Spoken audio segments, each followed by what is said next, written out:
പ്രത്യേകിച്ച് senior citizens ആയിട്ടുള്ള അമ്മമാരും അച്ഛന്മാരും അവരുടെയൊക്കെ ഇടയിൽ ഇങ്ങനത്തെ ഒരു നടനുണ്ടെന്നുള്ളത് അറിഞ്ഞത് മെജോറിറ്റി ക്രൗഡിൽ എനിക്ക് തോന്നുന്നു ഇതുകൊണ്ടാണ്. ഇപ്പം അത് വളരെ ഒബ്വിയസ് ആയിട്ട് നമുക്ക് മനസ്സിലാവും. നമ്മൾ പുറത്തിറങ്ങുമ്പോഴത്തേക്ക് അവർക്ക് ആ കഥാപാത്രത്തിനോടുള്ള സ്നേഹം അവരെങ്ങനെയാണ് എന്നെ കാണുമ്പം കാണിക്കുന്നതെന്ന്. പടങ്ങൾ ചിലത് ഹിറ്റാവുന്നില്ല ഇങ്ങനെ കയറി ഇറങ്ങി തന്നെ പോകുന്നത്. ജീവിതം അതേപോലെ തന്നെ. ഞാൻ നോക്കിയപ്പോഴത്തേക്കില്ല അതേ വോയിസ് നമ്മൾ ഈ കൊച്ചിലോട്ട് കേട്ടോണ്ടിരിക്കുന്നത് അതേ വോയിസ്. നമുക്ക് ഭയങ്കര ഒരു കോരിത്തെരിപ്പാണ്. ക്യാമറയുടെ മുമ്പില് ഇദ്ദേഹത്തിന്റെ അല്ലെങ്കിൽ ലാലേട്ടന്റെയോ മുമ്പിൽ അഭിനയിക്കുമ്പോ ഓർത്തു നോക്കിയാൽ ഈ കടങ്ങളൊക്കെ തീർന്നോ? മറ്റേ നവരസ നായകൻ എന്നുള്ള പേരും കിട്ടി.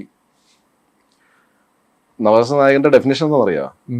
ഷോക്ക് കൊടുത്താൽ പോലും മുഖത്ത് എക്സ്പ്രഷൻ വരാത്ത ആള്. അല്ല, എനിക്ക് കിട്ടിയിരുന്ന ഒരു പേരാണ്. എന്റെ ചേട്ടാ, നിങ്ങൾ ധൈര്യമായിട്ടിരിക്കുക, നമുക്കങ്ങ് ചെയ്യാം. പണ്ട് പുച്ഛിച്ചവർക്കുള്ള ഒരു മറുപടി എന്ന് ഞാൻ പറയും, സൈജു പറയില്ലായിരിക്കാം. ഞാൻ പറയില്ല, ഞാൻ പറയുന്നില്ല. നിങ്ങൾ ഭയങ്കര ബുദ്ധിമാരാണ്. വിജയുടെ ഒരു സിനിമ വന്നായിരുന്നു. പിന്നെ വിജയ് സേതുപതി, ഒന്ന് പാലയിലും ഒന്ന് ഈരാട്ടുപേട്ടയിലും. ഒരേ ദിവസം ഏകദേശം എനിക്ക് 2-3 ദിവസത്തിന് ഇടയിലാണ് തുടങ്ങിയത്. അഭിനയിച്ചു പോയിക്കുന്ന നായികമാര് നമുക്ക് എല്ലാ നായികമാരും ഒക്കെയാണ്. എല്ലാ നായികമാരും നമ്മളോട് അഭിനയം. ഒരാളുടെ പേരെടുത്ത് പറഞ്ഞാൽ ആരെ പറയാൻ പറ്റും? അല്ല, എന്തിനു പറയാനാണ്?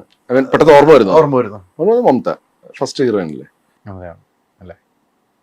അത് മമതയാണ്. അതാണ് നമ്മൾ ഫസ്റ്റ് ഹീറോ ആണ്. ഇപ്പോഴുള്ള അടുപ്പം എങ്ങനെയാണ്? നമ്മൾ ഇടയ്ക്ക് we are in touch on WhatsApp. പിന്നെ അത് കഴിഞ്ഞിട്ട് ഫോറൻസിക് എന്ന് പറഞ്ഞൊരു പടം മാത്രമേ എനിക്ക് ചെയ്യാൻ പറ്റിയിട്ടുള്ളൂ. അല്ലാതെ വേറെ സിനിമകളിൽ പിന്നെ നമ്മൾ ഇങ്ങനെ ഒരുമിച്ച് കാസ്റ്റ് ചെയ്യപ്പെട്ടിട്ടില്ല. ചില ക്യാരക്ടറുകൾ നമ്മൾ തിരഞ്ഞെടുക്കുമ്പോൾ, നേരത്തെ ഞാൻ ചോദിച്ചതിൽ നിന്ന് വീണ്ടും ഒന്ന് ചോദിക്കണം, ചില ക്യാരക്ടർ തിരഞ്ഞെടുക്കുമ്പോൾ ഞാൻ ചെയ്യണം എന്ന് തന്നെ നിർബന്ധം പിടിക്കുന്നവരുണ്ടോ? ഷൈജു തന്നെ ചെയ്യണം ആ ക്യാരക്ടർ, വേറെ ആർക്കും ഞാൻ കൊടുക്കില്ല. അത് ഒരു കഴിഞ്ഞ 4 വർഷമായിട്ട് അങ്ങനെയൊക്കെ സംഭവിച്ചിട്ടുണ്ട്. അതെ. പിന്നെ അത് ഒരു പരിധി വരെ ഞാനിപ്പോ ഒരു 10 പേരുണ്ടൊക്കെ അങ്ങനെ പറഞ്ഞിട്ടുണ്ടെങ്കിൽ 8 പേര് പറയുന്നത് കറക്റ്റാന്ന് എനിക്കും തോന്നിയിട്ടുണ്ട്. ഒരു ഇതിൻ്റെ അകത്ത് ആ കഥാപാത്രത്തിന്റെ ഏജ് ഒരു ഫാക്ടറാണ്. ഓക്കെ, അയാളുടെ ലുക്സ് ഒരു ഫാക്ടറാണ്. അയാൾക്ക് എന്തൊക്കെ വഴങ്ങും എന്നുള്ളത്, ആ ചെയ്യുന്ന ആക്ടറിന് എന്തൊക്കെ വഴങ്ങും എന്നുള്ളത് ഒരു ഫാക്ടറാണ്. അപ്പം ഇങ്ങനെയുള്ള ഒരുപാട് ഫാക്ടേഴ്സ് ഉണ്ടല്ലോ. അപ്പം ഒരു 25-കാരനായിട്ടുള്ള ക്യാരക്ടറിന് എന്നെ നിർബന്ധിച്ചിട്ട് കാര്യമില്ലല്ലോ. അപ്പം എനിക്ക് എൻ്റെ പ്രായം ഇപ്പം 44 വയസ്സ്. ഞാൻ 32-കാരനായിട്ടുള്ള പടങ്ങളും ചെയ്തിട്ടുണ്ട്. ഇപ്പോൾ അടുത്ത് 35-കാരനായിട്ടുള്ളതും ചെയ്തിട്ടുണ്ട്. ഞാൻ 48 വയസ്സുള്ള ഒരു ക്യാരക്ടറായിട്ടാണ് ഇപ്പോൾ പാപ്പച്ചനുള്ളിൽ. അതെ. അപ്പം അങ്ങനത്തെ ഉള്ള വേരിഡ് ഒരു 30 തൊട്ട് 50 വയസ്സിന്റെ ഇടയിലുള്ള ക്യാരക്ടേഴ്സ്, ആ 20 വർഷത്തെ ടൈപ്പ് ഓഫ് ക്യാരക്ടേഴ്സ് എനിക്ക് ചെയ്യാൻ പറ്റുന്നുണ്ട്. അപ്പോൾ ഞാൻ പറയണത്, ഞാനിപ്പം ഇങ്ങനെ വന്നാൽ ആ ഏജ് ഫീൽ ചെയ്യും. അപ്പൊ ഇതെല്ലാം കൂടെ കാൽക്കുലേറ്റ് ചെയ്തിട്ട് എനിക്ക് തോന്നിയിട്ടുണ്ട് ഈ 8 പേരും പറഞ്ഞത് കറക്റ്റാണ്, ഞാൻ അത് കറക്റ്റ് ആപ്റ്റ് ആയിരിക്കും എന്നുള്ളത്. അപ്പൊ അത് അങ്ങനെ പറയുന്നുണ്ട്. അത് നമ്മൾ സംതൃപ്തനാട്ടോ, അതില് സംതൃപ്തനാണ് അല്ലേ? നമ്മളും അങ്ങനെ നമ്മൾ ചില സിനിമ ഇത് സഹിച്ചു തന്നെ ചെയ്താൽ നമ്മൾ കാണുക, ഇത് വേറെ ആർക്കും കൊടുത്താൽ ചെയ്യില്ല എന്ന് നമ്മൾ പ്രേക്ഷകൻ എന്ന നിലയിലും വിലയിരുത്തുമ്പോൾ കറക്റ്റാണ്. അങ്ങനെ തോന്നും നമുക്ക്. പിന്നെ എന്താണെന്ന് വെച്ചാൽ നമുക്ക് റീപ്ലേസ്മെന്റ് ഇല്ലാണ്ടൊന്നുമില്ല. നമ്മൾ റീപ്ലേസ് ചെയ്യാൻ ഇഷ്ടം പോലെ ആൾക്കാരുണ്ട് ആ ഏജ് ഗ്രൂപ്പില്, അല്ലെങ്കിൽ ആ ലുക്കിലുള്ള ലുക്ക് എന്ന് വെച്ചാൽ ആ ക്യാരക്ടറിന് വേണ്ട ലുക്ക്, അതിനൊക്കെ പറ്റിയ ആൾക്കാർ ഇവിടെ ഉണ്ട്. നവ്യമായിട്ട് ആദ്യം ഒരുമിച്ച് അഭിനയിക്കുന്നല്ലേ? ഒരുത്തിയിലുണ്ടായിരുന്നു. ഒരുത്തി കഴിഞ്ഞിട്ട് രണ്ടാമത്തെ സിനിമയുള്ളപ്പം അനീഷ് ബോസ് ചെയ്തിരുന്നത്. അതില് ക്യാരക്ടർ പോസ്റ്റ് ഇറങ്ങിയപ്പോൾ തന്നെ വലിയ സംസാരമായി. ആ സിനിമ വലിയ പ്രതീക്ഷ നൽകുന്നതെന്നാണ് നമുക്ക് മനസ്സിലാക്കുന്നത്. അതേക്കുറിച്ച് കഴിഞ്ഞ ദിവസം ജോമോളിന്റെ ഒരു ഇന്റർവ്യൂവിൽ എന്നോട് പറഞ്ഞു. ജോമോൾ ചെയ്തപ്പം ഷൈജുവിന്റെ അഭിനയത്തെക്കുറിച്ച്, അഭിനയ മികവിനെ കുറിച്ച് കുറെ കാര്യങ്ങൾ പറഞ്ഞു. ഗംഭീരമായിട്ട് ചെയ്തിട്ടുണ്ടെന്ന് പറഞ്ഞു കേട്ടോ. അപ്പൊ ആ സിനിമ വളരെ പ്രതീക്ഷ നൽകുന്ന ഒരു സിനിമയാണല്ലേ ഷൈജുനോ? ഞാൻ ഒരു പടത്തിലും പ്രതീക്ഷ വയ്ക്കാറില്ല. അല്ല, വച്ചിട്ടുണ്ട്. ഫെയിലിയേഴ്സ് വരുമ്പോഴത്തേക്ക് പിന്നെ നമ്മൾ ഈ പ്രതീക്ഷകൾ വച്ചാല് നമ്മൾ എന്തായാലും ഫെയിലിയർ വന്നാലും നമ്മൾ ഡൗൺ ആവും. പ്രതീക്ഷ വച്ചിട്ട് ഫെയിലിയർ വന്നാൽ പിന്നെ അതിനേക്കാളും ഡൗൺ ആവും. അപ്പൊ അതുകൊണ്ട് ഞാൻ എൻ്റെ മനസ്സിനെ പറഞ്ഞ് പാകപ്പെടുത്തി വെച്ചിരിക്കുകയാണ്, ഇനി പ്രതീക്ഷ വയ്ക്കേണ്ട സിനിമകളിൽ. സിനിമ ഇപ്പൊ നമ്മൾ പ്രതീക്ഷ വച്ചാലും ഇല്ലേലും നമ്മൾ എന്ത് ചെയ്താലും പടം റിലീസാകുന്ന ദിവസം റിസൾട്ട് വരും. അതെ. അതിപ്പോൾ നമ്മൾ പ്രതീക്ഷ വെച്ചുകൊണ്ട് അത് ഫെയിലിയർ ആവണമെന്നോ അല്ലെങ്കിൽ ഓടണമെന്നോ ഒന്നുമില്ല. അപ്പോൾ അതുകൊണ്ട് ഞാൻ ആ പ്രതീക്ഷ എന്ന് പറഞ്ഞ സാധനം ഞാനിങ്ങനെ മാറ്റി വെച്ചിരിക്കുകയാണ്. വെച്ചാൽ എനിക്ക് വയ്യായി, ടെൻഷൻ അടിച്ച് ഭയങ്കര. വെച്ചാൽ ഇപ്പം ഞാൻ കണ്ടിന്യൂസ് ആയിട്ട് പടങ്ങളും ചെയ്യുന്നുണ്ട്. അപ്പം എല്ലാ 2 മാസം കൂടുമ്പോഴത്തേക്കും ഒരു പടം വരുമ്പോഴത്തേക്കും ഈ ടെൻഷൻ, പടം റിലീസായിട്ട് ഒരാഴ്ച മുമ്പോട്ട് ടെൻഷൻ, പടം എന്താണ് അത്രയും കളക്ഷൻ ഇല്ലെങ്കിൽ പിന്നെ അതിൻ്റെ ടെൻഷൻ, അങ്ങനെയൊക്കെയുള്ള സാധനങ്ങളുണ്ടല്ലോ. അത് നമുക്ക് അത് ഭയങ്കര ടെൻഷനാണത്. നമ്മൾ അഭിനയിക്കുന്നുണ്ട്, ആ സിനിമയോടൊപ്പം നിൽക്കുന്നുണ്ട്, വിജയിക്കാൻ വേണ്ടിയുള്ള പ്രാർത്ഥനയും ഉണ്ടാവും. അപ്പോൾ അങ്ങനെ അതുകൊണ്ട് ഞാൻ പ്രതീക്ഷകൾ വെക്കുന്നില്ല. നല്ല സിനിമയായിരിക്കും. ഞാനിപ്പം എൻ്റെ ഈ ബുദ്ധിയിൽ തോന്നിയ നല്ല കഥകൾ ആണ് ഞാൻ എന്താണ് അഭിനയിച്ചിരിക്കുന്നത്. അപ്പോൾ അതൊക്കെ നല്ല സിനിമകളാകാനുള്ള ചാൻസസ് ഉണ്ട്. പിന്നെ ഞാനും റോങ് ആയിരിക്കാം. കറക്റ്റ് എനിക്കും ഒരു ഫോർമുല ഓക്കെ ഇത് സക്സസ് ആണെന്നുള്ളത് നമുക്ക് ഉറപ്പുണ്ടെങ്കിൽ പിന്നെ ഒരാൾക്ക് തന്നെ ചെയ്യാൻ പറ്റില്ലല്ലോ. അങ്ങനത്തെ സിനിമകൾ മാത്രം തിരഞ്ഞെടുത്താൽ മതിയല്ലോ. അതെ, നമുക്ക് ഒരിക്കലും പ്രേക്ഷകരെ നമുക്ക് ഒരിക്കലും വിലയിരുത്താൻ കഴിയില്ല. പ്രേക്ഷകർ വലിയ പ്രേക്ഷകരാണ് ഇപ്പം. സിനിമ ഭയങ്കര ജഡ്ജ്മെന്റ് ഉണ്ട് പ്രേക്ഷകർക്ക് ഇപ്പം. അതെ. ഈ കടങ്ങളൊക്കെ തീർന്നോ? ജീവിതത്തില് എന്റെ അമ്മായിച്ചൻ്റെ ഒരു പ്രാവശ്യം കടം മേടിച്ചിട്ടുണ്ട്. പിന്നെ എന്റെ അച്ഛൻ്റെ തിരിച്ചു കൊടുത്തോ? അച്ഛൻ്റെ പല പ്രാവശ്യം കടം മേടിച്ചിട്ടുണ്ട്, ഒന്നും തിരിച്ചു കൊടുത്തിട്ടില്ല. ഓക്കെ, അത് ഈ പറഞ്ഞ പോലെ ഇപ്പൊ എനിക്ക് അമ്മായിച്ചൻ എന്നുള്ളൊരു സാധനം ഇല്ല, എന്റെ അച്ഛനാണ്. അപ്പൊ അതുകൊണ്ട് തന്നെ ആ ഒരു കടമൊന്നും അത് കടമല്ല. അച്ഛൻ്റെ എന്തോ ഞാൻ കുറെ മേടിച്ചിട്ടുണ്ട്. ആദ്യത്തെ കാറ് മേടിച്ചെന്ന് അച്ഛൻ, രണ്ടാമത്തെ കാറ് മേടിച്ചത് അതും അച്ഛൻ. ഇതെല്ലാം അച്ഛനാണ് മേടിച്ചത്. അപ്പൊ അച്ഛനും അച്ഛൻ്റെ മേടിച്ചിട്ടുണ്ട്. അല്ലാണ്ട് ഞാൻ ജീവിതത്തില് ഫാമിലിയിൽ നിന്ന് പുറത്ത് ഒരാളുടെയൊന്നും കടം മേടിച്ചിട്ടില്ല. എൻ്റെ പണ്ടോട്ട് എനിക്ക് സിനിമ ഇല്ലാത്തപ്പോഴും ഉള്ളപ്പോഴും ഒക്കെ എൻ്റെ പ്രാർത്ഥനയിലുണ്ട് അങ്ങനത്തെ ഒരു അവസ്ഥ വരുത്തില്ല. കോവിഡ് സമയത്ത് ഞാനും ബുദ്ധിമുട്ടി ഒരുപാട്. നമ്മളൊക്കെ എപ്പോഴും ലിക്വിഡിറ്റി കാണില്ലല്ലോ. ലിക്വിഡിറ്റി ഇല്ലാണ്ട് ഞാനും ബുദ്ധിമുട്ടി. പക്ഷെ കടം മേടിക്കേണ്ട അവസ്ഥ വന്നില്ല, ദൈവാനുഗ്രഹിച്ച്. ആ വാർത്ത വന്നപ്പോൾ എന്ത് തോന്നി? കടക്കണി സ്റ്റാർ, പ്രാരംഭം സ്റ്റാർ അല്ലേ, അതായിട്ട് ഞാൻ എൻജോയ് ചെയ്തു കേട്ടോ. എൻജോയ് ചെയ്തു. ചിലപ്പോൾ നമുക്കൊരു ഒരു ടാഗ് കിട്ടുമല്ലേ. അപ്പൊ അത് എനിക്കൊന്ന് എന്നെ പോലെ കുറച്ച് പേർക്ക് നമ്മുടെ എന്താണ് എല്ലാവരും ഒരു കൺസോളിഡേറ്റഡ് ഒരു ഫോട്ടോ വന്നായിരുന്നു. അതിനകത്ത് ഞാൻ പ്രാരബ്ധം സ്റ്റാർ, ഡെപ്റ്റ് സ്റ്റാർ, അങ്ങനെ എന്തോ. അപ്പോൾ ആക്ച്വലി 3-4 പേരുണ്ട്. ഡെപ്റ്റ് സ്റ്റാർ, പ്രാരബ്ധം സ്റ്റാർ, കടക്കണി സ്റ്റാർ, കടം സ്റ്റാർ, 4 പേര്. അപ്പൊ എല്ലാം ഒന്നിനൊന്നും മികച്ചതാണ്. അപ്പൊ അതുകൊണ്ട് നമുക്ക് വലിയ പ്രശ്നമൊന്നുമില്ല, ഓക്കെയാണ്. പിന്നെ സാധാരണക്കാര് എല്ലാവരും സാധാരണക്കാരാണ്. മിനിമം ഇപ്പം ഞാൻ കടം മേടിക്കില്ലെന്ന് പറഞ്ഞു, ഞാൻ ബാങ്കിൽ നിന്ന് ലോൺ എടുത്തിട്ടുണ്ട്. അപ്പൊ ബാങ്കിന് ഞാനിപ്പം ലോൺ എന്ന് പറഞ്ഞാൽ കടം മേടിക്കലാണല്ലോ. ഇപ്പൊ ഞാൻ എൻ്റെ വീടിന് വേണ്ടി കടം മേടിച്ചിട്ടുണ്ട്, എൻ്റെ വണ്ടിക്ക് വേണ്ടി കടം മേടിച്ചിട്ടുണ്ട്. ചേട്ടന് ഉറപ്പായിട്ടും ലോൺ, തീർച്ചയായിട്ടും. അപ്പൊ ആർക്കും എന്താണ് ഉറപ്പായിട്ടും ഞാൻ കടം മേടിച്ചിട്ടേ ഇല്ല ജീവിതത്തിൽ എന്ന് പറയാൻ പറ്റില്ല. പിന്നെ നമ്മൾ നെക്സ്റ്റ് ഡോർ ആയിട്ടുള്ളൊരു ആളായിട്ട് അഭിനയിക്കുമ്പോഴത്തേക്കും ആൾക്കാർ കുറച്ചുകൂടെ റിലേറ്റ് ചെയ്യാൻ പറ്റുന്ന ടൈപ്പ് ഓഫ് ക്യാരക്ടേഴ്സ് എനിക്കിപ്പോൾ കിട്ടുന്നത്. അപ്പൊ അതിൻ്റെ അകത്ത് ചിലപ്പോൾ ചെറിയ കടവും കാര്യങ്ങളൊക്കെ കാണും. എന്ത് ചെയ്യാൻ പറ്റും? അത് കുറെ ചർച്ചയ്ക്ക് വിധേയമായിരുന്നു അത്. അതെ അതെ. അത് അതിനകത്ത് കുറച്ചൊരു പ്രതികരണം ഫേസ്ബുക്കിൽ എന്തോ എഴുതി. അല്ല, ഞാൻ എഴുതിയത് എൻ്റെ അമ്മായിച്ചൻ്റെ മാത്രമേ കടം മേടിച്ചിട്ടുള്ളൂ. അമ്മായിച്ചൻ്റെ അച്ഛൻ്റെ മാത്രമേ കട ഇതുവരെ മേടിച്ചിട്ടുള്ളൂ. വേറെ ആരോടും അങ്ങനെ ഞാൻ കടം മേടിച്ചിട്ടില്ല. ഈ സോഷ്യൽ മീഡിയയിലെ ഭയങ്കരമായിട്ടുണ്ടല്ലോ. സോഷ്യൽ മീഡിയ എങ്ങനെയാണ് കാണുന്നത് സ്റ്റേജ്? ഇപ്പോൾ സോഷ്യൽ മീഡിയ ഇപ്പം എന്നെ സംബന്ധിച്ച് സോഷ്യൽ മീഡിയ, ഞാനൊരു ഫിലിം ആക്ടർ ആയതുകൊണ്ട് ആൾക്കാരിലേക്ക് നമ്മുടെ സിനിമ എത്തിക്കാനുള്ള ഒരു മാധ്യമമായിട്ട് ആണ് ഞാൻ കാണുന്നത്. വേറെ എനിക്ക് അതുകൊണ്ട് പ്രത്യേകിച്ച് ഒരു യൂസ് എനിക്കില്ല. ഒത്തിരി നെഗറ്റീവും പോസിറ്റീവും വരാറുണ്ട്, സിനിമയ്ക്കെതിരെയും വരാറുണ്ട്, വ്യക്തിപരമായിട്ടും വരാറുണ്ട്. അതെങ്ങനെ വിലയിരുത്തുന്നു? ചേട്ടാ, എന്ത് പറയാൻ പറ്റും? ഇപ്പോൾ ഓരോ ആൾക്കാരുടെ ഓരോ വ്യൂസാണ്. ഇപ്പോൾ ഹൈദരേട്ടനെ എനിക്ക് ഇഷ്ടപ്പെട്ടില്ല എന്ന് പറഞ്ഞുകൊണ്ട് അതിപ്പോൾ ഞാൻ ആലോചിക്കണോ ഞാനത് ഫേസ്ബുക്കിൽ ഇടണോ വേണ്ടോ എന്നുള്ളത്. അതെ. അപ്പോൾ എനിക്ക് ഇഷ്ടമല്ല. പക്ഷെ എനിക്ക് എൻ്റെ ഒരു ഇതിൽ തോന്നുവാണ് നാട്ടുകാർ മൊത്തം അറിയണം ഹൈദരേട്ടൻ പ്രശ്നക്കാരനാണെന്ന്. അപ്പോൾ ഞാനങ്ങ് ഇടുവാണ്. അതിനെപ്പറ്റി ഇപ്പൊ എന്ത് പറയാൻ, ഓരോ ആൾക്കാരുടെ ഒരു ഇതില്ല. ഇതിപ്പം ഇത് എല്ലാവർക്കും ഓപ്പൺ ആയിട്ടുള്ള ഒരു സാധനമാണല്ലോ. അതെ അതെ, അതുകൊണ്ട് നമുക്ക് കൺട്രോൾ ഇല്ലല്ലോ അതില്. കൺട്രോൾ ചെയ്യാനും കഴിയുന്നില്ലല്ലോ.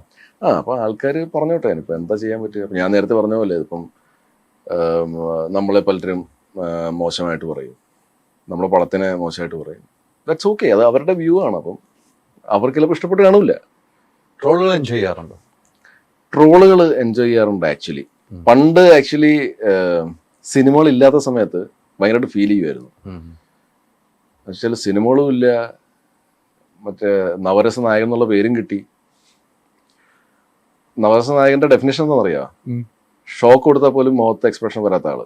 അല്ല, എനിക്ക് കിട്ടിയിരുന്ന ഒരു പേരാണ് പണ്ട്. ഫോറം കേരളം എന്ന് പറഞ്ഞൊരു ഒരു വെബ്സൈറ്റ് ഉണ്ടായിരുന്നു. അവിടെ കുറെ സിനിമ ആസ്പെറൻസ് ഉണ്ടായിരുന്നു. അപ്പൊ അവരെ കൂടെ ഓരോ ആൾക്കാർക്ക് ഓരോ പേര് കൊടുത്തിട്ടുണ്ട്. അപ്പൊ അതിൻ്റെ അകത്ത് എനിക്ക് ആദ്യം സുപ്രീം സ്റ്റാർ എന്നായിരുന്നു. ഇതാണ് നമ്മുടെ സർക്കാസമാണ്. അപ്പൊ അതിൻ്റെ അകത്ത് കുറെ പേരെ എന്നെ സപ്പോർട്ട് എന്ന് വെച്ചാൽ കളിയാക്കാൻ വേണ്ടിയാണ്. അത് കഴിഞ്ഞിട്ട് ഒരു ദിവസം പെട്ടെന്ന് നവരസ നായകൻ എന്ന് ഒരു പട്ടം സൈജു ഗ്രൂപ്പിന് കൊടുത്തേക്ക്. അതില് എക്സ്പ്രഷൻ വരില്ല ഷോക്ക് കൊടുത്താലും. അപ്പൊ ഇത് ആദ്യം കേട്ടപ്പം, അപ്പൊ ഇതും രതീഷാണ് കണ്ടുപിടിച്ചത്. അപ്പൊ ഞാൻ നിന്റെ പേര് ഗൂഗിൾ ചെയ്തപ്പോഴത്തേക്കും ഈ ഒരു സാധനം കണ്ട് അത് ഭയങ്കര രസമുണ്ട് കേട്ടോ. നിനക്കപ്പോൾ അത് ഫീൽ ചെയ്യും, പക്ഷെ നീ ഒന്ന് വായിച്ചു നോക്കുക, അത് ഭയങ്കര കോമഡിയാന്ന് പറഞ്ഞു. വായിച്ചപ്പോഴത്തേക്കും തെറിവിളിയൊന്നുമില്ല കേട്ടോ. പക്ഷെ ഇതാണ് ഇത് സൈജു ആണെന്ന് പറഞ്ഞോണ്ടല്ലോ എന്നൊക്കെ പറഞ്ഞിട്ടുള്ള സർക്കാസമാണ്. അപ്പൊ അങ്ങനെ പിന്നെ ഞാനത് എൻജോയ് ചെയ്യാൻ തുടങ്ങി. പിന്നെ സിനിമകള് കിട്ടി തുടങ്ങിയപ്പോ പിന്നില്ലെന്നേ ട്രോള് എൻജോയ് ചെയ്യണ്ട എന്നുള്ളൊരു ഇതില്ല. എന്ന് വെച്ചാല് നമ്മൾ എൻജോയ് ചെയ്യാന്നുള്ളതാണ്. നമുക്ക് ഈ സിനിമകൾ ഇല്ലാത്തപ്പോഴല്ലേ നമ്മള് ഇപ്പൊ സിനിമ ഏതാ ചെയ്യണമെന്ന് ചോദിക്കുമ്പോഴത്തേക്കും നമുക്ക് ചിലപ്പോൾ ഫീൽ ചെയ്യും അത് സിനിമകൾ ഇല്ലാത്തപ്പോ. ഇപ്പൊ ചോദിച്ചാൽ സിനിമകൾ ചെയ്യുന്നുണ്ട് നമുക്ക് പറയാല്ല. അതെ അതെ, ഉറപ്പായിട്ടും പറയാം. ജോലിയൊന്നും ആയില്ലേ എന്നൊക്കെ ചോദിക്കുന്ന പോലെ ജോലി നമ്മൾ ഒരുപാട് പോണെന്ന് ആദ്യം ചോദിക്കുന്ന പോലെ അതുപോലെ വന്ന് ഇറങ്ങുന്ന പിറ്റേ ദിവസം ചോദിക്കില്ല എന്താണ് തിരിച്ചു പോകണമെന്ന്, നിൽക്കാൻ പോലും പറ്റിയിട്ടുണ്ടാവില്ല ആ ഒരു ചോദ്യം. പക്ഷെ ആക്ച്വലി അതൊന്നും ഫീൽ ചെയ്യേണ്ട ആവശ്യമില്ല കേട്ടോ.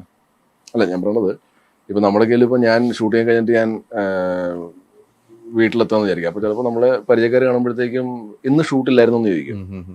പെട്ടെന്ന് നമ്മുടെ മനസ്സിൽ വരുന്നത് ഇന്നലെ വരെ ഷൂട്ടിലായിരുന്നു, ഇന്ന് ഞാൻ എത്തിയുള്ളൂ. പക്ഷെ അതല്ല നമ്മൾ റെസ്പോണ്ട് ചെയ്യേണ്ടത്. ഇന്ന് ഷൂട്ടില്ല കേട്ടോ. അങ്ങനെ എല്ലാരും ചെയ്യും. അത്രയും പറഞ്ഞാൽ മതി. അപ്പം നമ്മൾ മറ്റേത് നമ്മൾ എന്തിനാ അവരെ വേദനിപ്പിക്കുന്നത് അല്ലേ? ഇന്ന് ഷൂട്ടില്ലായിരുന്നു എല്ലാവർക്കും കൊണ്ട് ഈ ലോകം എന്നേ രക്ഷപ്പെട്ടാണ്. അല്ല എന്ന് വെച്ചാൽ ഞാൻ ഭയങ്കര സംഭവം ഒന്നും അല്ല കേട്ടോ. ഞാൻ പറഞ്ഞ ഇതൊക്കെ ഇതുവരെ ഈ കാര്യത്തിൽ വരെ ഇങ്ങനത്തെ ഒരു ആൻസർ ആണെങ്കിലേ സ്വയം ഇരുന്ന് കരഞ്ഞിട്ടുണ്ടോ? സിനിമകളില്ലാത്തപ്പോ. സിനിമയില്ല. അച്ഛൻ മരിച്ചതിന് ശേഷം കുറെ പ്രാവശ്യം സ്വയം ഇരുന്ന് കരഞ്ഞിട്ടുണ്ട്. എനിക്ക് സങ്കടം വന്നിട്ട് ഈ ആൾക്കാരുടെ മുമ്പിൽ കരയുമ്പോൾ എനിക്ക് തന്നെ ഒരു എന്താണ് അവരെയും കൂടെ വിഷമിപ്പിക്കുക, അല്ലെങ്കിൽ ഇവനൊരു കരഞ്ഞുമാണ് എന്നൊക്കെ ഉള്ളൊരു സാധനം വരുമല്ലോ. അപ്പം ഞാൻ എന്താണ് ഒറ്റയ്ക്കുള്ളപ്പം കരയും. സിനിമകളില്ലാത്ത സമയത്ത് ഞാൻ ഇപ്പോൾ എൻ്റെ ഒരു സ്പേസ് പനമ്പള്ളി നഗറിലുണ്ട്. ഞാൻ ജാടയ്ക്ക് ഓഫീസ് എന്ന് പറയുന്ന ഒരു സ്ഥലം. ഞാൻ വന്നിട്ടുണ്ടല്ലോ അവിടെ. അപ്പോൾ അവിടെ എത്രയോ പ്രാവശ്യം ഞാൻ അവിടെ ഇരുന്ന് ഒറ്റയ്ക്കിരുന്ന് ചാൻസ് ചോദിച്ചു, ചാൻസ് കിട്ടുന്നില്ല, കരഞ്ഞ് തീർക്കാൻ പറ്റുള്ളൂ. അല്ലാണ്ട് ആരെങ്കിലും കുത്തിനെ പിടിച്ചിട്ട് എനിക്കൊരു ചാൻസ് തന്നേ പറ്റുള്ളൂ എന്ന് പറയാൻ പറ്റുമോ? അപ്പോൾ അതൊക്കെ സംഭവിച്ചിട്ടുണ്ട്. ഈ അങ്ങനെ ചാൻസ് ചോദിച്ചിട്ട് തരാത്തവരുണ്ടായിരുന്നല്ലോ. അല്ല, തരാത്തവരെന്ന് വെച്ചാൽ നമ്മൾ അത് തരാത്തവരായിട്ട് നമ്മൾ പറയുമ്പോൾ അത് നെഗറ്റീവായിട്ട് നമുക്ക് എടുക്കാം. പക്ഷെ തരാത്തവരല്ല, അല്ല ഐ മീൻ തരാത്തവരാണ്. പക്ഷെ എനിക്ക് പറ്റിയ ക്യാരക്ടേഴ്സ് അല്ലെങ്കിൽ എൻ്റെ അഭിനയശേഷി അതൊക്കെ അറിയാമല്ലോ, എനിക്ക് വളരെ വ്യക്തമായിട്ട് അറിയാം.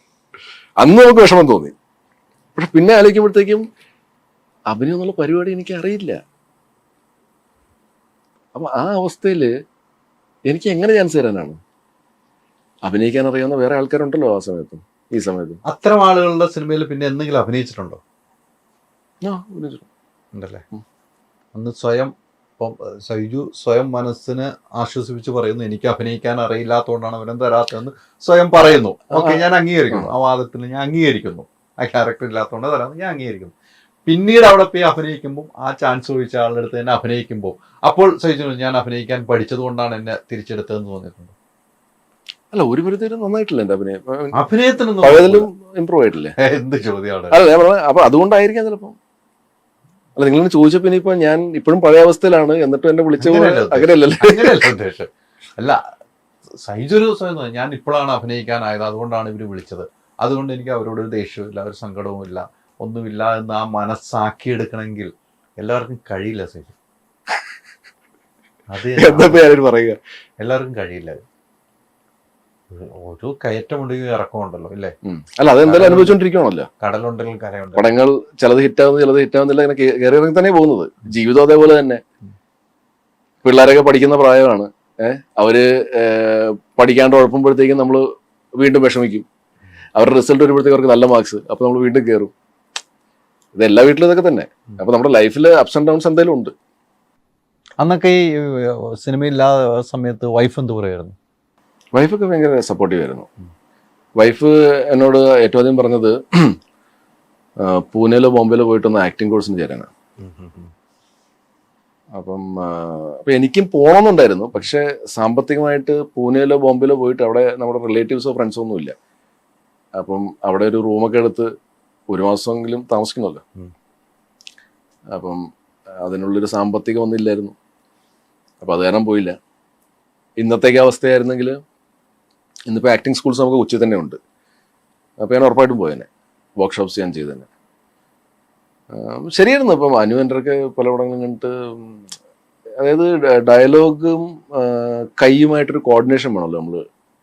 നമ്മൾ സാധാരണ ജീവിതത്തിൽ സംസാരിക്കുമ്പോഴത്തേക്ക് അതുണ്ട്. പക്ഷെ ക്യാമറയുടെ മുമ്പിൽ വരുമ്പോഴത്തേക്കും നമ്മൾ കോൺഷ്യസ് ആണ്. അപ്പം ആ ഒരു കോർഡിനേഷൻ വരുന്നില്ല. ഈ നമ്മുടെ ഈ ഡയലോഗും കൈൻ്റെയും കൂടെ കോർഡിനേഷൻ നമ്മൾ വിട്ട് കഴിയുമ്പോഴാണ് അതിനെപ്പറ്റി ബോധമില്ലാണ്ട് നമ്മൾ തന്നെ അറിയേണ്ടതെങ്കിൽ വിടും ഒരു സമയത്തുമ്പോഴത്തേക്കും. അപ്പോഴാണ് കുറച്ച് ഇമ്പ്രൂവ്മെന്റ് എന്ന് ഞാൻ മനസ്സിലാക്കുന്നത്. അപ്പോൾ അതാണ് ഞാൻ നേരത്തെ പറഞ്ഞത്, മുല്ലയും ഡബിൾസും ഒക്കെ ചെയ്യണ സമയത്ത് ചില ഷോർട്സിലെങ്കിലും ഞാനിത് വിട്ടുപോകുമായിരുന്നു. അപ്പൊ എനിക്ക് തന്നെ തോന്നുന്നു, ഓ കൊള്ളാം, അപ്പൊ എനിക്കൊരു സാധനം കിട്ടുന്നുണ്ട്, അപ്പൊ ഇതിൽ പിടിച്ചങ്ങ് നമുക്കൊന്ന് ഇമ്പ്രൂവ് ചെയ്യാം എന്നൊക്കെയുള്ള ഒരു സാധനം. വൈഫ് നല്ല സപ്പോർട്ട് തന്നെയായിരുന്നു അല്ലേ? വൈഫ് സപ്പോർട്ട് വെച്ചാൽ സിനിമയ്ക്ക് വേണ്ടിയല്ല. വൈഫ് എന്റെ ഫാദർ ജീവിതത്തിൽ തന്നെ എന്താണ് ഞാൻ ചെയ്യുന്നത്, സിനിമ ചെയ്യണമെന്നില്ല, വേറെ ഏതെങ്കിലും ഇന്നത് എന്ന് പറഞ്ഞ് വിടുന്നില്ല. ഇല്ലില്ല അല്ലേ? അത് അത്തരം ഒരു ഇത് തന്നെ ചെയ്താൽ മതി എന്നൊന്നുമില്ല. നമ്മൾ ജീവിച്ച് കാണിക്കുക, ജീവിതമാണല്ലോ. നമ്മൾ ഏത് ജോലിയാണ് അത് സന്തോഷത്തോടെ ചെയ്യുക, സന്തോഷമില്ലാത്ത ജോലി ചെയ്യണ്ട. അതാണ് അവരുടെ ഒരു കൺസെപ്റ്റ്. തള്ളിപ്പറഞ്ഞവർ പല ആളുകളും ഉണ്ടാവും അല്ലേ? നമ്മുടെ അഭിനയ രീതിയും അല്ലെങ്കിൽ നമ്മുടെ ലൈഫിനെയും തള്ളിപ്പറഞ്ഞവർ പല ആളുകളും. ഇവരോട് പോലും ദേഷ്യമില്ല അല്ലെ?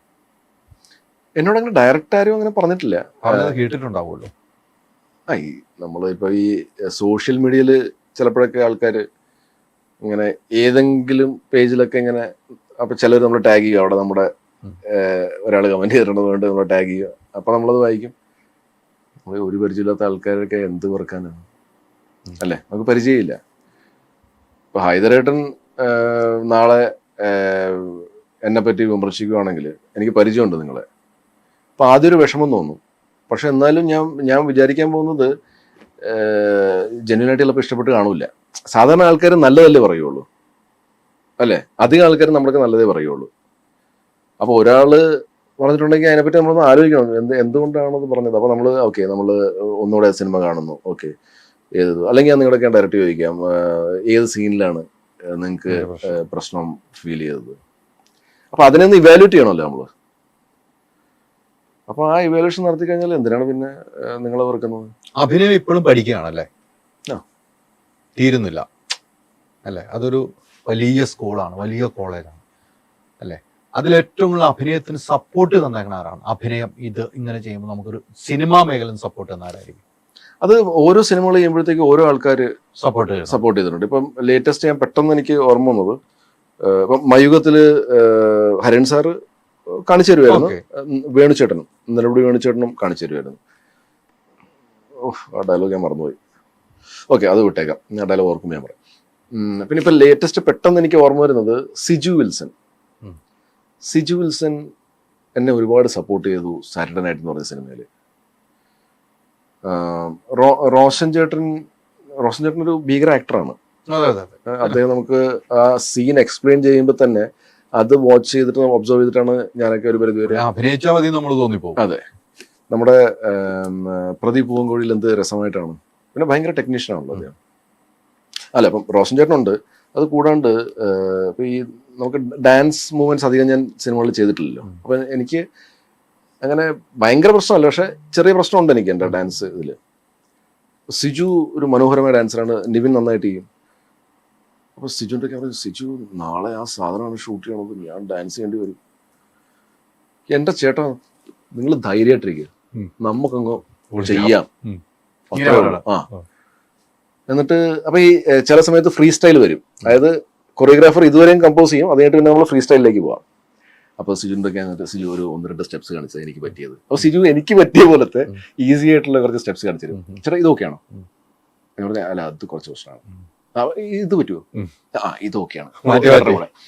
അപ്പൊ അങ്ങനെ ഒരുപാട് സപ്പോർട്ട് ചെയ്ത ആളാണ്. പിന്നെ ഇപ്പൊ നമ്മുടെ ഇപ്പൊ ആടൊക്കെ ചെയ്യുന്ന സമയത്ത് ജയസൂര്യയും വിജയ് ബാബുവും മിഥുൻ മേനൽ തോമസും ഇവർ മൂന്നുപേരും എനിക്ക് ഒരുപാട് കോൺട്രിബ്യൂട്ട് ചെയ്തിട്ടുണ്ട് ആട് 2-ലെ ക്യാരക്ടറിൽ. അത് കൂടാണ്ട് ഹരികൃഷ്ണൻ എന്ന് പറഞ്ഞ അതിൻ്റെ അകത്ത് ലോലൻ എന്ന് പറഞ്ഞ ക്യാരക്ടർ ചെയ്തത് ഹരികൃഷ്ണൻ എന്നെ ഹെൽപ്പ് ചെയ്തിട്ടുണ്ട്. എല്ലാ സിനിമകളിലും ആരെങ്കിലും ഒക്കെ നമ്മളെ ഹെൽപ്പ് ചെയ്യാൻ കാണും. ആൻഡ് എനിക്ക് ഭയങ്കര ഇഷ്ടമാണ് ആൾക്കാർ എനിക്ക് പറഞ്ഞു തരുമ്പോഴത്തേക്കും. എല്ലാവരും ഇമ്പ്രൂവ്മെന്റിന് വേണ്ടിയാണല്ലോ പറയണത്. ഈ അഭിനയിക്കുമ്പോൾ ഭയം ഉണ്ടാകാറുണ്ടോ?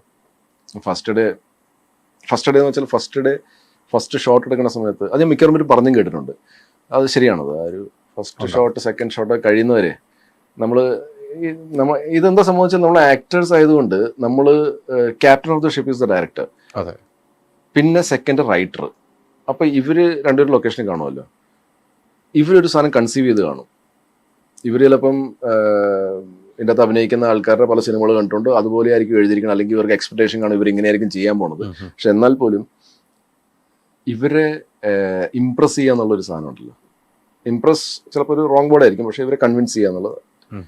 അതായത് ഇവര് ഹാപ്പി ആയിരിക്കണം നമ്മുടെ പെർഫോമൻസിൽ. അപ്പൊ ഇത് ഈ ഫസ്റ്റ് 2-3 ഷോട്ട് എടുത്തു കഴിയുമ്പോഴേ നമ്മൾ ആ ഇതിലേക്ക് വരുള്ളൂ. അപ്പൊ ഇവർ വന്നിട്ട് ഡയറക്ടർ പറയണം ഓക്കെ ടേക്ക് ഓക്കെ എന്ന് പറഞ്ഞു കഴിയുമ്പോഴത്തേക്കുള്ളൊരു സമാധാനം ഉണ്ടല്ലോ. അപ്പോൾ ഓക്കെ നമ്മൾ ആ ഒരു ഇതിലേക്ക് വന്നു. പിന്നെ ഒരു ദിവസം എടുക്കും ഒന്ന് ആ ട്രാക്കിലേക്ക് വീഴാൻ. രണ്ടാമത്തെ 3-ാമത്തെ ദിവസമൊക്കെ ആയിരിക്കും നമ്മളൊന്ന് പ്ലേസ്ഡ് ആവുന്നത്, പിന്നെ അങ്ങ് പൊക്കോളും. മമ്മൂക്കാടെ മുമ്പിൽ നിന്ന് അഭിനയിക്കുമ്പോൾ കൂടുതൽ ഭയം ഉണ്ടാകാറുണ്ട്? മമ്മൂട്ടി സാറിന്റെ മുമ്പിൽ, അദ്ദേഹത്തിന്റെ മുമ്പിൽ യെസ് ഡെഫിനറ്റ്ലി. ലാലേട്ടൻ്റെ അടുത്ത് നിൽക്കുമ്പോഴോ? അവിടെയും ഉണ്ടാകാറുണ്ട് അല്ലേ? നമ്മൾ ആയിട്ട് എന്ത് സംബന്ധിച്ചുള്ള കൊച്ചിലായിട്ട് നമ്മൾ ഇവരെ സ്ക്രീനിൽ കണ്ടേ, നമുക്കിത് ഭയമല്ല. ആക്ച്വലി മേ ബി അത് ഭയമായിരിക്കില്ല. നമുക്ക് അവരോടുള്ള സ്നേഹവും ബഹുമാനവും ഒക്കെ നമ്മുടെ വീട്ടിലെ ഒരു അംഗത്തിനെ പോലെയല്ലേ ഇവരൊക്കെ. അതെ അതെ അതെ അതെ. എനിക്ക് തോന്നുന്നത് ഒരു ദിവസം പോലും കാണില്ല ഇവരുടെ പടങ്ങള് ഏതെങ്കിലും ഒരു ചാനൽ വരാത്തത്. ഈ 2 സിനിമകളുണ്ടാവും, ഏതെങ്കിലും ചാനലുണ്ടാവും. പിന്നെ ഇവരുടെ വോയിസ് നമുക്ക് ഭയങ്കര ഫെമിലിയർ അല്ലേ. ഞാൻ ഹരിയൻ സാറിന്റെ മൂത്ത മകളുടെ കല്യാണം ഇൻവൈറ്റ് ചെയ്യാൻ വേണ്ടി ഹരിയൻ സാറിന്റെ കൂടെ ഞാനും ലാൽ മീഡിയ പോയിരുന്നു. അന്ന് അവിടെ ഇതിന്റെ ഡബ്ബിങ് നടന്നുകൊണ്ടിരിക്കുക. കമൽ സാറിന്റെ ഒരു പടം ഉണ്ടല്ലോ, വരക്കാശ്ശേരി മനയിൽ ഷൂട്ട് ചെയ്തേ. അല്ലല്ല, മമ്മൂട്ടി സാറിന്റെ രാപ്പകൽ. അപ്പൊ അതിന്റെ ഡബ്ബിങ് നടന്നുകൊണ്ടിരിക്കുക. അതിന്റെ ഡബ്ബിങ് ആണെന്ന് എന്റെ ഓർമ്മ. അപ്പൊ ഒരേ കടലിന്റെ ലുക്കിലായിരുന്നു എന്നാണ് എനിക്ക് തോന്നുന്നത്. ലുക്ക് ഓർമ്മയുണ്ട്, പക്ഷെ അത് ഒരേ കടലിലായിരുന്നു എന്ന് എനിക്ക് കറക്റ്റ് അറിയില്ല. അപ്പം ഞാനപ്പോ അന്ന് ഭയങ്കര ഹാപ്പിയാണ്, ഇങ്ങനെ മമ്മൂട്ടി സാറിനെ ആദ്യമായിട്ട് കാണാൻ വേണ്ടി പോവുക. അപ്പൊ ഞാൻ ഭാര്യയ്ക്ക് മെസ്സേജ് ചെയ്തു. അപ്പൊ ഹരിയൻ സാറിനെ ഞാൻ പോയി ഹോട്ടലിൽ കണ്ടു. അപ്പം നീയുമാന്ന് പറഞ്ഞു. അപ്പൊ ഞാൻ മെസ്സേജ് ചെയ്യുകയാണ്, SMS, today I am going to meet Mammootty എന്ന് പറഞ്ഞത്. അപ്പൊ അങ്ങനെ അവിടെ ചെന്നു. അദ്ദേഹം പുറത്തേക്ക് വന്നു, ഹലോ പറഞ്ഞു. ഞാൻ നോക്കിയപ്പോഴത്തേക്കില്ല അതേ വോയിസ്, നമ്മൾ ഈ കൊച്ചിലോട്ട് കേട്ടോണ്ടിരിക്കുന്നത് അതേ വോയിസ്. നമുക്ക് ഭയങ്കര ഒരു കോരിത്തരിപ്പാണ്. അപ്പൊ ഈ വോയിസ് നേരിട്ട് കേട്ടപ്പം എനിക്കിതാണെങ്കിൽ ക്യാമറയുടെ മുമ്പില് ഇദ്ദേഹത്തിന്റെ അല്ലെങ്കിൽ ലാലേട്ടന്റെയോ മുമ്പിൽ അഭിനയിക്കുമ്പോൾ ഓർത്ത് നോക്കിയ അല്ലേ. അപ്പൊ നാച്ചുറലി നമ്മുടെ ചെറുതായിട്ടൊക്കെ ഒന്ന് മുട്ടടിക്കും. ഉറപ്പാണ്. അത് സ്നേഹം കൊണ്ടും റെസ്പെക്ട് കൊണ്ടും അതെല്ലാം കൂടെ കണ്ട് വന്നിരിക്കുന്ന നമ്മൾ ഏറ്റവും കൂടുതൽ ഇഷ്ടപ്പെടുന്ന 2 പേരുടെ മുമ്പിലാകുമ്പോൾ അതുണ്ടാവും. അതിൽ ആ സ്വഭാവമല്ല, അത് അങ്ങനെയാണ് ഒരാള് നമ്മൾ സ്നേഹിക്കാൻ പറ്റുന്നത് അല്ലെ, സ്നേഹത്തിന് അപ്പുറത്തേക്ക് കൊടുക്കാൻ പറ്റുന്ന അതൊക്കെയായിരിക്കും. ഇനി ഒരു ക്യാരക്ടർ ചെയ്യണമെന്ന് തോന്നിയാൽ മനസ്സിലുള്ളത് എന്തായിരിക്കും? ചേട്ടാ, ഈ ചോദ്യം എൻ്റെ ഒരു 10 വർഷം മുമ്പ് വെച്ചിരുന്നെങ്കിൽ ഞാനൊരു 20 ക്യാരക്ടേഴ്സ് പറഞ്ഞേനെ, പല നടന്മാരും ചെയ്തത്. പക്ഷെ ഇപ്പൊ എനിക്ക് അങ്ങനത്തെ ഇതുപോലത്തെ ഒരു ക്യാരക്ടർ എന്ന് പറയാനില്ല. നമ്മൾ സ്വയം ചെയ്താൽ ഇനി നമ്മൾ പലതും ചെയ്തു, ഷൈജുവിന്റെ മനസ്സിലുണ്ട് ഞാൻ ഈ ഒരു ക്യാരക്ടർ ചെയ്താൽ, മറ്റൊരു ചെയ്തു വെച്ചല്ല, ഞാൻ ഇപ്പൊ ചെയ്തു കഴിഞ്ഞാൽ അത് എനിക്ക് അങ്ങനെ ഒന്ന് ചെയ്താൽ കൊള്ളാം എന്ന് തോന്നുവാണെങ്കിലും. എനിക്ക് അങ്ങനെ അത്യാഗ്രഹമൊന്നുമില്ല ചേട്ടാ, അങ്ങനെ ഒരു സംഭവമൊന്നുമില്ല. എനിക്ക് ഇപ്പൊ ഞാൻ ചൂസ് ചെയ്യുന്ന ക്യാരക്ടേഴ്സ് തൽക്കാലം അറ്റ് പ്രസന്റ് കേട്ടോ, 6 മാസം കഴിഞ്ഞിട്ട് എനിക്കറിയില്ല, അന്ന് ചിലപ്പോൾ എൻ്റെ ബ്രെയിൻ വർക്ക് ചെയ്യുന്ന വേറെ രീതിയിലായിരിക്കും. ഇന്നിപ്പോൾ നോർമലി ഞാൻ പറയുകയാണ്, എൻ്റെ നോർമൽ ബ്രെയിൻ വർക്കിങ്ങിൽ ഞാൻ പറയുകയാണ്, ആരും തുമ്പിയെ കൊണ്ട് കല്ലെടുപ്പിച്ചെന്ന് പറയില്ല. അങ്ങനത്തെ ക്യാരക്ടേഴ്സാണ് ഞാൻ ചൂസ് ചെയ്യുന്നത്. മനസ്സിലായി. സിനിമകൾ വർക്കാവും ആവാണ്ടിരിക്കാം, പക്ഷെ അങ്ങനെ ആരും ഇത് പറയില്ല.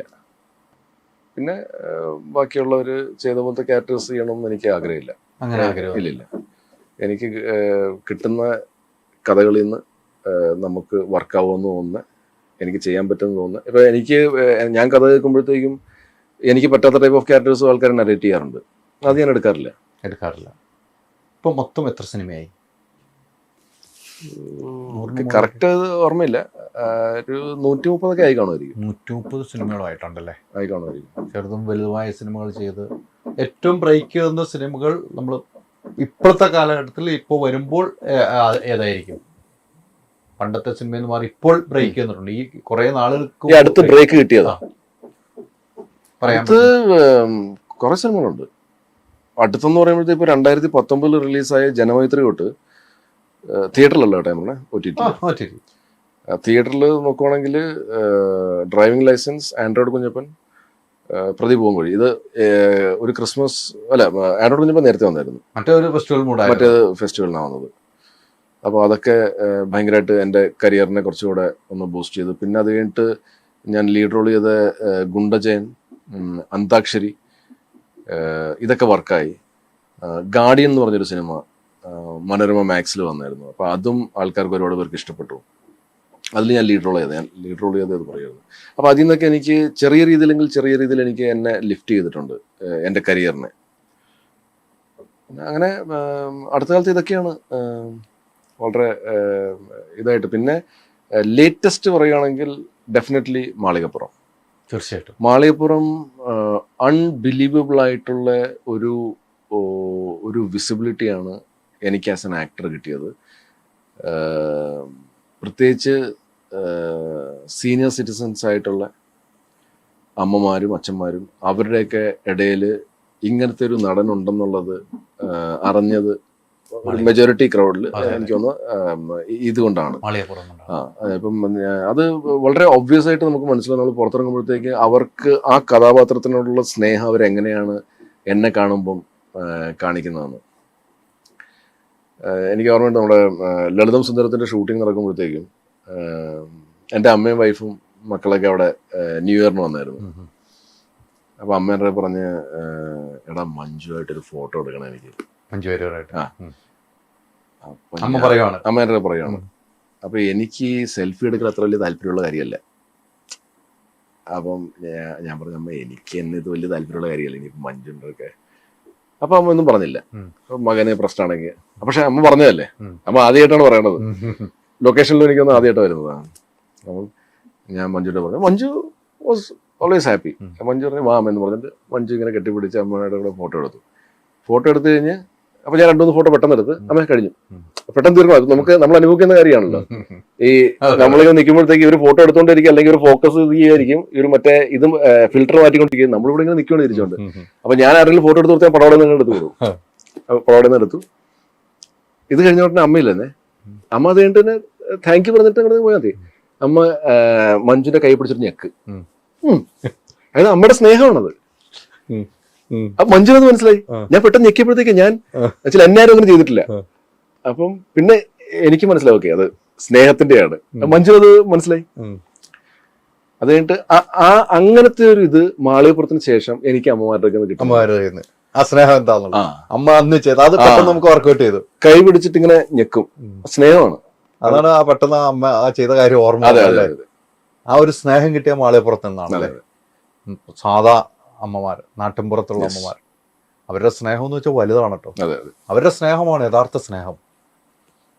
നമ്മൾ ഈ മാളുകളിൽ പോയി സിനിമ കാണാതിരിക്കുന്നത്, മാളുകളിൽ പോയി സിനിമ കാണുമ്പോൾ വലിയ പ്രത്യേക ഭയങ്കരമായിട്ട് ചിരിക്കുന്ന സിനിമകളായിരിക്കാം. മസിൽ പിടിച്ചിരിക്കുന്നവരെല്ലാം മാളുകൾ നമുക്ക് കാണാൻ പറ്റില്ല. അവർക്ക് ചിരിക്കാൻ വയ്യാത്തത് കൊണ്ടാണ്, ഒരു നാണക്കേടാണോ എന്ന് ചിന്തിക്കുന്ന മാളുകളിൽ ഒത്തിരി സിനിമകൾ പോകുന്നത്. പക്ഷെ സാധാ തിയേറ്ററിൽ പോയിരുന്നാൽ കിട്ടുന്ന ഒരു സന്തോഷം വേറെ അല്ലേ? അതെ അതെ ആ കൂട്ടമായ ചിരിയും കൂട്ടമായ കയ്യടിയും. മാളുകളിൽ നിന്ന് ഒരു സിനിമ കാണുന്ന സുഖമായിരിക്കില്ല സാധാ തിയേറ്ററിൽ പോയി കിട്ടുന്ന സുഖം. അത്തരം ഒരു പ്രേക്ഷകരാണ് മാളികപ്പുറത്തിന് എത്തിയെന്നാണ് ഞാൻ പറഞ്ഞത്. എക്സാക്ട്. ഞാൻ ഒരു 3 പ്രാവശ്യം സിനിമ കണ്ടു. ഞാൻ 3 പ്രാവശ്യമാണ് സിനിമ കാണുന്നത്. ഞാൻ പോകുന്ന ദിവസമൊക്കെ ഈ പറയുന്ന അമ്മമാരുടെ അവർ കരയുന്നു, അതെ അതെ ഇത്ര ഒരു കണ്ണീര് വീണ് സിനിമ ഈ ഇടയ്ക്കില്ല. ആ സിനിമയാണ് വർഗീകരിച്ച് വർഗീയതയിലേക്ക് കൊണ്ടുവന്ന് ഏതൊക്കെ രീതിയിൽ മാറ്റിമറിച്ചെങ്കിലും സിനിമയായിട്ട് കാണാൻ ഇവിടുത്തെ പ്രേക്ഷകരുണ്ടെന്ന് തെളിയിക്കുകയും ചെയ്തു. അതെ അതെ അതാണ് ആ സിനിമ. ഇനി ഒത്തിരി സിനിമകൾ ചെയ്യൂ. അതാണ് ആഗ്രഹം. ഡയറക്ഷനിലേക്ക് ദയവായിട്ട് തീരുമാനിക്കുന്നുണ്ടോ? ഇല്ല കേട്ടോ, ഒരിക്കലും ഇല്ല. സിനിമ മേഖലയിൽ വേറെ ഒന്നിലും പോകുന്നില്ല. നിർമ്മാണം താല്പര്യമുണ്ട്, പക്ഷേ ഉടനെ ഉണ്ടോ? ഉടനെ കാണൂല.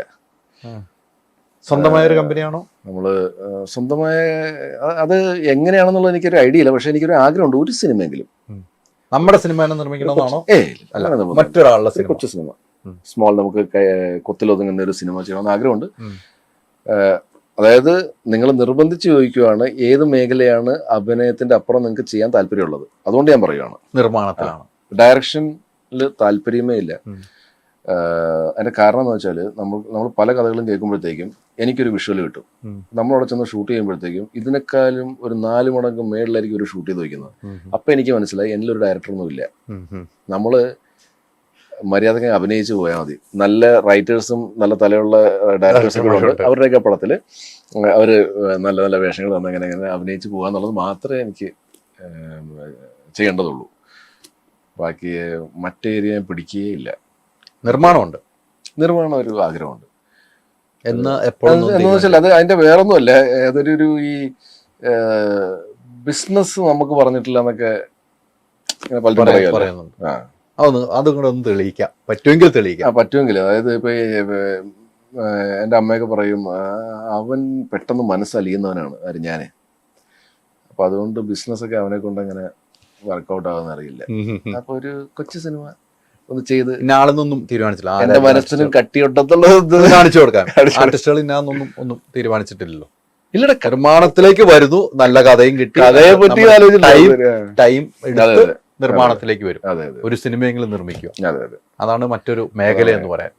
ദൈവം ആരോഗ്യം തന്നാൽ, ബാക്കിയൊന്നും ഞാൻ ചോദിക്കുന്നത്, ആരോഗ്യം മാത്രം ദൈവം തന്നാൽ എനിക്ക് ഇതെല്ലാം ചെയ്യാൻ പറ്റും. തീർച്ചയായിട്ടും അങ്ങനെ ഒരു നിർമ്മാണത്തിലേക്ക് എത്തണം. അതോടൊപ്പം കൈ നിറയെ നല്ല സിനിമകൾ. ഇപ്പം ഒരു തിരക്കിൽ നിന്നും തിരക്കിലേക്ക് പോകുന്ന ഒരു നടൻ, അത് ഭാഗ്യം കൊണ്ടാണ്, അത് ദൈവനിശ്ചയമാണ്. പ്രേക്ഷകർ ഇരുകൈ നീട്ടി സ്വീകരിച്ചത് കൊണ്ടാണ്. പണ്ട് പുച്ഛിച്ചവർക്കുള്ളൊരു മറുപടി എന്ന് ഞാൻ പറയും, സൈജു പറയില്ലായിരിക്കാം. ഞാൻ പറയില്ല, ഞാൻ പറയുന്നില്ല, അങ്ങനെയല്ല, സൈജു പറയില്ല. നിങ്ങൾ ഭയങ്കര ബുദ്ധിമാരാണ്,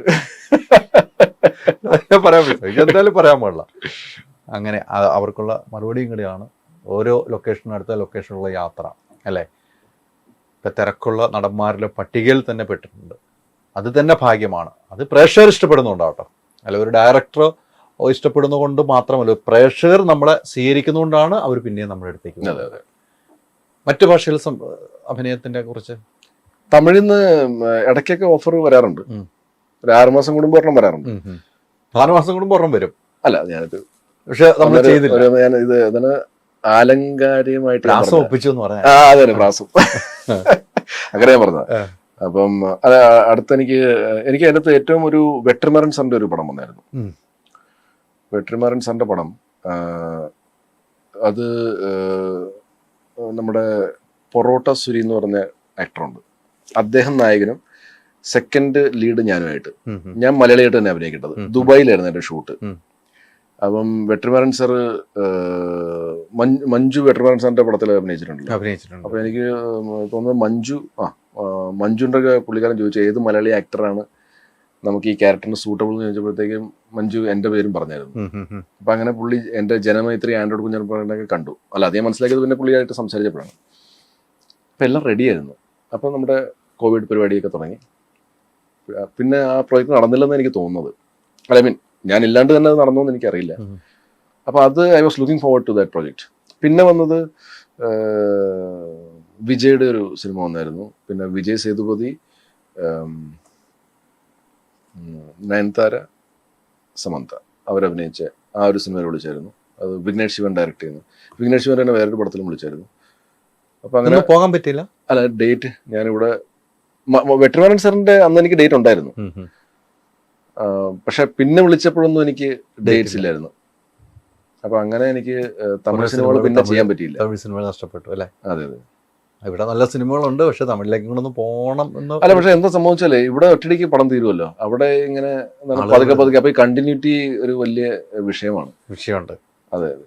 അപ്പൊ അവര് പറയണത് ശരിയാണ്. അവരിപ്പം മാസത്തിൽ 5 ദിവസം മതി, അങ്ങനെ ഒരു 20 ദിവസം എന്ന് പറഞ്ഞത് നമുക്ക് മാനേജ് ചെയ്യാം. പക്ഷേ ഈ കണ്ടിന്യൂറ്റി എന്ത് ചെയ്യും എന്നുള്ളതാണ് വലിയ പ്രശ്നമാണ്. അതൊരു വലിയ പ്രശ്നമാണ്. രാജേഷ് പുതുവാൾ ഇന്നലെ കഴിഞ്ഞ ദിവസം എൻ്റെ ഇന്റർവ്യൂവിൽ പറഞ്ഞു, രതീഷ് എന്നോട് കഴിഞ്ഞ ദിവസം പറഞ്ഞു ആൻഡ്രോയിഡ് കുഞ്ഞപ്പന്റെ സെക്കൻഡ് പാർട്ട് ഉണ്ടാകുമെന്ന് പറഞ്ഞിട്ടുണ്ട്. അതിനെ കുറിച്ച് വല്ല? ആൻഡ്രോയിഡ് കുഞ്ഞപ്പന്റെ സെക്കൻഡ് പാർട്ട് അന്ന് ആ സമയത്ത് പടം വിജയിച്ചു കഴിഞ്ഞപ്പോഴത്തേക്കും അങ്ങനെ ഒരു പ്ലാനിങ് ഉണ്ടായിരുന്നു. ഞാൻ കഴിഞ്ഞ ദിവസം ചോദിച്ചപ്പം എന്റെ പ്ലാനിങ്ങിൽ തന്നെയാണ്. അവരുടെ ഒരു ഗ്യാങ്ങിൽ പിന്നെ വേറെ സിനിമ ചെയ്തില്ല അല്ലേ? രതീഷിന്റെ ആർക്കറിയാമില് എന്നെ കാസ്റ്റ് ചെയ്തായിരുന്നു, ഷറഫ് ചെയ്ത ക്യാരക്ടറിൽ. സാനു ചേട്ടനായിരുന്നല്ലോ ആൻഡ്രോയിഡ് കുഞ്ഞപ്പന്റെ ക്യാമറമാൻ. രതീഷ് ആയിരുന്നു എൻ്റെ പ്രൊഡക്ഷൻ ഡിസൈനർ. അപ്പോൾ പക്ഷെ അത് ഡേറ്റിന്റെ ക്ലാഷ് കാരണം എനിക്ക് ചെയ്യാൻ പറ്റിയില്ല. മേപ്പടിയാൻ ഞാൻ 2 വർഷം മുമ്പ് കമ്മിറ്റ് ചെയ്തായിരുന്നു. അപ്പം മേപ്പടിയാനും ഇതും ഒന്ന് പാലയിലും ഒന്ന് ഈരാട്ടുപേട്ടയിലും ഒരേ ദിവസം ഏകദേശം എനിക്ക് 2-3 ദിവസത്തിന് ഇടയിലാണ് തുടങ്ങിയത്. അപ്പൊ ആ സമയത്ത് തന്നെ എന്റെ അത്രയും തന്നെ ഡേറ്റ്സ് ഇവിടെയും വേണം. അടുത്ത സ്ഥലത്തായിരുന്നു. ആണെങ്കിൽ ഉച്ചവരെ ഇവിടെ അഭിനയിച്ചിട്ട് അങ്ങനെ പ്ലാൻ ചെയ്യായിരുന്നു. പക്ഷെ ആ പ്ലാനിങ് നടന്നില്ല. അങ്ങനെ പ്ലാൻ ചെയ്തില്ല അല്ലേ? സുരാജ് കഴിഞ്ഞ ദിവസം ഇന്നലെ മിനിഞ്ഞാന്നത്തെ മദ്രാസ് ഇന്റർവ്യൂവിൽ എന്നോട് പറഞ്ഞ ഈ രതീഷിന്റെ കൂടെ അഭിനയിച്ച കാര്യങ്ങൾ പറഞ്ഞപ്പോൾ എന്നോട് പറഞ്ഞു, ഞാൻ നല്ല കള്ളുകൂടിയനായിട്ട് സ്റ്റേജ് ചെയ്തു, പക്ഷെ എന്നെ ചതിച്ചു. എന്താണ് ആ കേസുള്ള എന്നെ വിളിച്ചതാണ്. കള്ളുകൂടിയനായിട്ട് അഭിനയിക്കാൻ എന്നെ കൂടുതൽ അഭിനയിക്കാൻ അറിയാവുന്ന വേറെ ആരും ഇല്ല. സുരാജ് തമാശക്ക് പറഞ്ഞതോ അന്ന് കഴിഞ്ഞ ദിവസം. ഞാൻ പറഞ്ഞു വന്ന് നിങ്ങളെ കൂട്ടുകെട്ടുകൾ വലുതാണ്, നിങ്ങളെ ഗ്യാങ് എന്നുണ്ടല്ലോ. അല്ല, രതീഷിന്റെ ഇപ്പൊ അടുത്ത പടത്തിൽ എന്നെ വിളിച്ചായിരുന്നു. ഇപ്പൊ ഒരു പടം ചെയ്യാൻ പോകുന്നു. ഈ വിഷു റിലീസ് അന്ന് വൈകിട്ട് പോവാന്നാ പറഞ്ഞു. പക്ഷെ ഞാൻ ഈ പറഞ്ഞ പോലെ ഞാനൊരു വെബ് സീരീസ് ചെയ്യുന്നുണ്ട്. എന്റെ ഇടയ്ക്ക് അതിന് സമയമുണ്ട്. നേരത്തെ കൊടുത്തിരിക്കുന്ന നേരത്തെ കൊടുത്തതാ. അപ്പൊ അതൊരു 55 days സോണി ലിവിന് വേണ്ടി ചെയ്യുന്ന ഒരു വെബ് സീരീസ്. അപ്പം നടക്കൂല. പല സിനിമകളും പോകുന്നല്ല കഴിയുന്നല്ലേ? പിന്നെ എല്ലാ സിനിമകൾ ഉണ്ടാകണം. നമ്മളെ ഷാരൂഖ് ഖാൻ ബാസിഗറിൽ പറഞ്ഞ പോലെ കുച്ച് പാനേക്കിലെ കുച്ച് ഖോനാ പടത്താ. അങ്ങനെ ഖോക്കെ പാനെ വാലേക്ക് ബാസിഗർ കേത്തെ.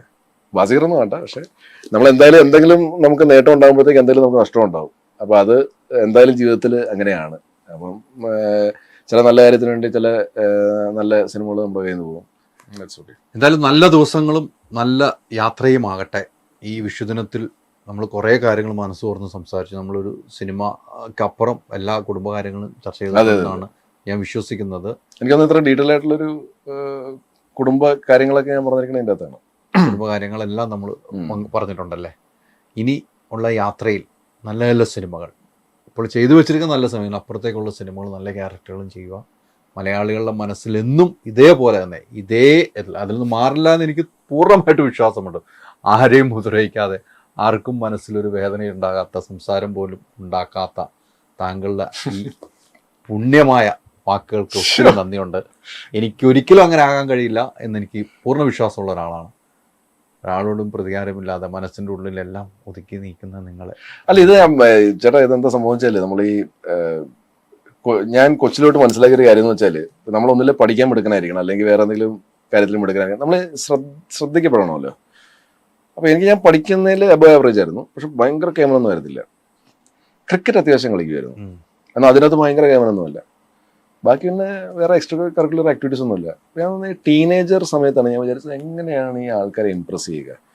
അപ്പം നമ്മൾ ഇമ്പ്രസ് ചെയ്യേണ്ടത് നമ്മൾ വളരെ മര്യാദയ്ക്ക് എല്ലാവരോടും വിത്ത് റെസ്പെക്റ്റ് സംസാരിക്കുക എന്നുള്ളതാണ്. അതിന് ഞാനൊരു എക്സ്ട്രാ എഫേർട്ട് എടുത്തു.